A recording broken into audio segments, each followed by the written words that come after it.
청명한 하늘이 반겨주는 가을 어느 날. 서울의 한 동물종합병원에서는 동물 환자로 붐비는 모습인데요. 외과 수술팀에서는 수술 준비에 한창입니다. 이 작은 아이에게 어떤 문제가 있는 걸까요? 얘가 나이가 12살이거든요. 파이로메트라라고 해서 어렸을 때 중성화 수술을 안 해주면 나이가 먹으면서 이제 생식기 쪽에 문제가 생겨서 어쩔 수 없이 자궁 충농증 때문에 자궁하고 난소를 제거를 해야 되는데, 자궁 충농증은 중성화 수술을 하지 않은 반려견에게 주로 발생하는 질환으로 말 그대로 자궁에 세균 감염으로 인해 농이 생기는 질환을 말하는데요. 이렇게 이제 나이가 먹어서 병이 자궁 충농증이 돼서 수술을 하는 경우에는 이제 수술을 하면 끝나는 게 아니라 2차적인 폐혈증이 문제가 될지 안 될지는 수술을 하고 나서 좀 경과를 지켜봐야 되는 상황이에요.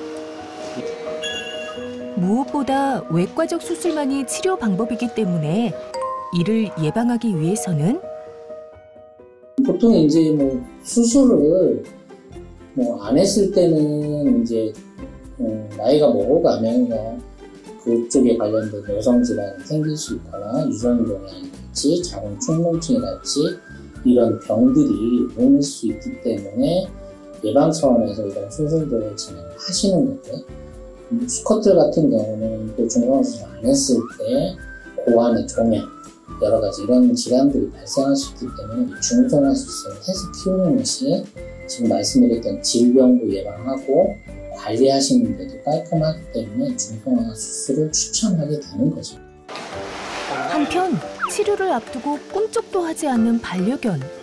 결국 의료진의 품에 안겨 처치실로 옮겨집니다.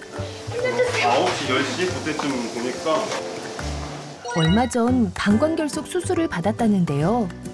잘못된 식습관이나 세균 감염으로 인한 방광염, 품종에 따른 특성 등 다양한 원인으로 발생하는 방광결석.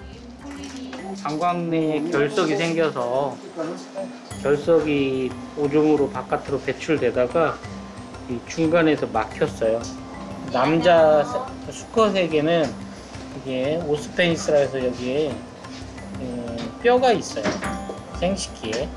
그 뼈가 있다 보니까 요관 자체가, 요도 자체가 팽창이 되다가 그 뼈 있는 데서 더 이상 팽창이 안 되니까 오줌이 나갈 수 있는 길을 만들어 준 거예요. 그래서 요도로 주송술이라고 그래서 방광에서 남자지만 여자와 비슷하게 이 밑에 쪽에 수술한 상처가 아물 때까지 이렇게 요관을 장착해가지고 오줌을 상처가 잘 아물었을 때까지 지금 바늘 장착해서 유지시키고 있는 거예요. 무엇보다 방광결석의 경우 수술을 하더라도 재발률이 높아 정기적인 검진은 필수인데요. 오줌이 방광에서 생식기를 통해서 배뇨를 해야 되는데 그 중간에서 돌이 막혀버리는 거예요. 그래서 오줌을 못 싸니까 방광이 잘못하면 계속 그런 상황이 되면 구토도 있고 설사가 있고 통증이 굉장히 심하죠. 여기에 가정에서는 신선한 물을 자주 공급해주고 습식 사료를 통해 음수량을 늘리는 것이 중요합니다. 수술한 지 일주일 정도 지났으니까 앞으로 한 일주일 정도 전후 시간을 좀 보면서 상처가 잘 아무는지 확인하면 될 것 같아요. 씩씩하게 빨리 회복해서 퇴원하자. 입원한 동물 환자 케어로 정신없는 의료진들. 낯선 환경 탓인지 잔뜩 겁에 질린 한 아이. 곧 수술을 앞뒀다고 하는데요. 검사 자료를 확인하는 모습. 어디가 아픈 걸까요? 난소 자체가 제거하는 과정 중에서 일부 조직이 복강 안에 떨어지게 됩니다. 배 안에서 그 난소들이 복막이나 일부 장기에 가서 들러붙어서 잔존 난소라고 해서 그런 문제를 일으키는 경우가 있습니다. 수술실로 이동하는 반려견. 1차 병원에서 중성화 수술, 암컷 수술을 했는데요. 완벽하게 제거하는 과정 중에서 아마 거기에서 난소가 복강으로 좀 일부분 조직이 떨어져 내려갔나 봐요. 복부 초음파, CT 등의 영상 검사를 통해 잔존 난소의 위치와 자궁 상태를 파악한 뒤 수술에 들어가게 되는데요. 잔존 난소의 특성은 수술 중에 그 부분 조직이 좀 남거나 떨어지면 배 안에 그 조직에 가서 붙어가지고 문제를 일으키는 경우가 있어요. 잔존 난소라고 해서 그걸 제거하는 수술을 할 겁니다. 암컷 반려동물의 중성화 수술은 난소와 자궁을 제거하게 되는데 이때 난소를 완벽하게 제거하지 않으면 성호르몬이 지속적으로 만들어지면서 발정, 생리 등의 증상을 보이게 됩니다. 특히 앞서 얘기한 자궁 축농증과 같은 생식기 질환이나 유선 종양 등에 노출될 수 있어 중성화 수술이라도 경험 많은 전문 의료진과 장비를 갖춘 동물병원을 찾는 것이 중요한데요. 하지만 중성화 수술 후에도 성호르몬이 완전히 사라지기까지 시간이 걸려 잔존 난소 증후군인지 아닌지 정확한 진단이 필요합니다.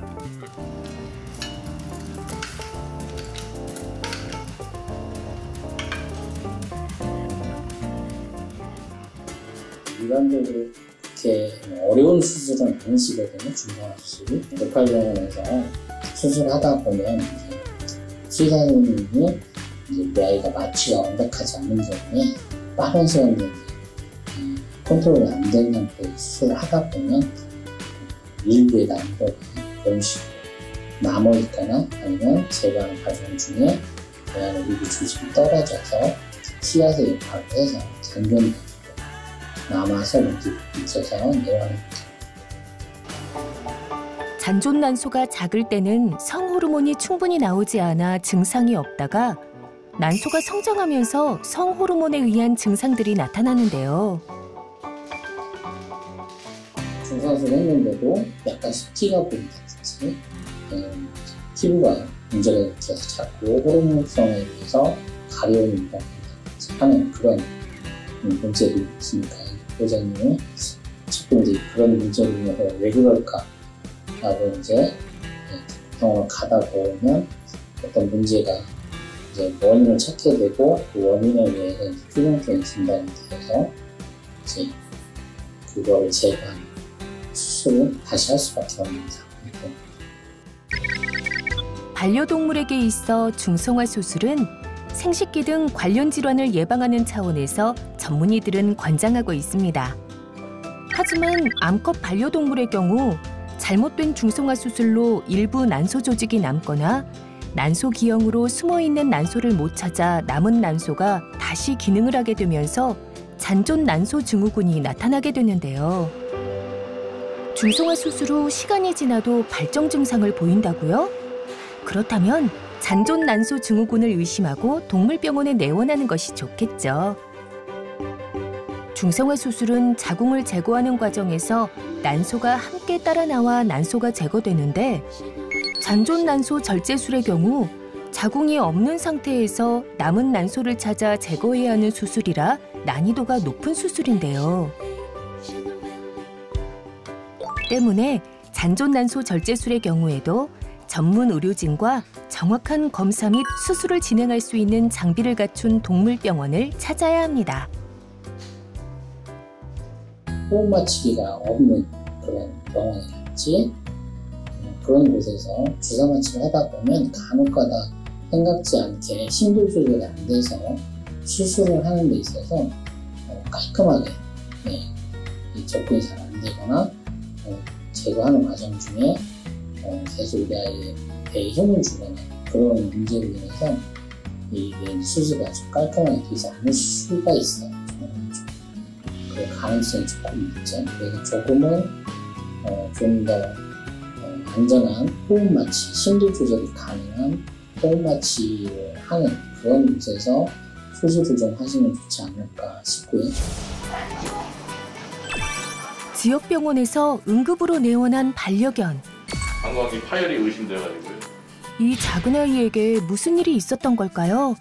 정확한 상태를 파악하기 위해 검사를 진행해 보는데 방광 주변으로 복수랑 복강지방 부종이 확인이 되고 교통사고가 났고 인근 병원에 갔었는데 너무 이제 병이 심할 거라고 생각이 되니까 엑스레이만 찍어보고 바로 저희 병원에 레퍼를 했더라고요. 교통사고 반려견, 상태는 괜찮은 걸까요?